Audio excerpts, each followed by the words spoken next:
Hi,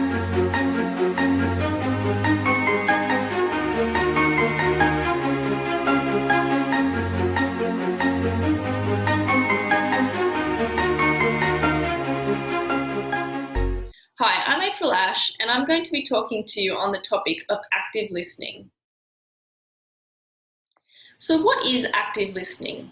Active listening means to fully concentrate on what is being said rather than just passively hearing the message of the speaker. So it's more than just having open ears. It's about truly being present with that individual, giving them your undivided attention, having an open heart, so being unbiased and non-judgmental towards them and what they're saying, having open body posture and making appropriate eye contact. Listening is not a technique, it's a way of being. It's about attention and awareness and genuinely wanting to hear someone else's story. It's about really being interested in that person, getting to know them and getting to know their story and where they've come from. So there are a number of components that are involved in active listening. We call that the active listening skill set. So I will elaborate on these in the next video. So I'll just give you a general overview here of the components. So there's paying attention, which can involve verbal and non-verbal indicators that you're paying attention. And I'll talk about these in a little bit more detail in the next slide. There's sharing. So sharing involves giving part of yourself in that conversation. So sharing either a similar experience that you've had or similar feelings that you've had, things that you've gone through that the individual may relate to given what they're telling you and their experiences. There's a real balance in how much you share. So it's important to only share when it's building on that individual's story or validating their feelings or their experience. It's important to not overshare and overstep the professional boundary. So it's important to not make the conversation about you and share too much of yourself and your experiences.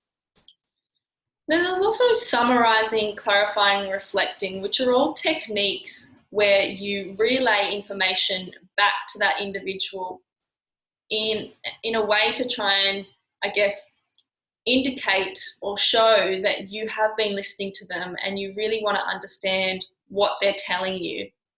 And either you don't quite understand an aspect of it or how it fits into the story, and therefore you need to clarify by asking them questions or making sure that you have all the facts.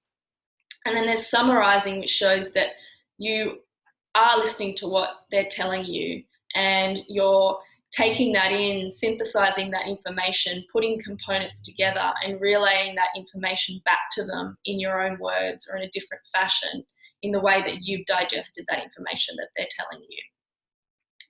And then reflecting, so either reflecting on the information they've given by sharing part of yourself and something that's been similar, or something, an experience or a feeling that you've had that's been similar.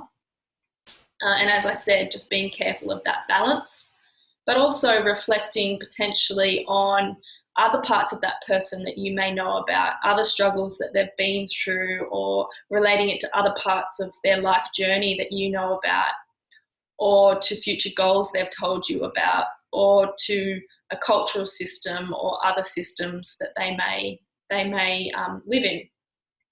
And then there's also holding judgment. So this means taking a step back and taking the information at face value and not judging them based on what they're telling you. So paying attention, this is really, really important. So look at the person you're listening to, make eye contact and listen intently to what they're saying. This helps with building rapport and the connection. Clear your mind of other disruptive thoughts. This is really hard to do, but trying not to think about what you're going to cook for dinner or what you're going to do on the weekend, or other tasks that you may have if you're having a really busy day, but really trying to be in the moment and present with that individual. Making a quiet space if you have to, if there's too many distractors going around and you really can't be present with them because of all of the noise and the distraction around you. Do not cut in with your own experiences. So as I said before, in terms of sharing your own information, there's a balance there.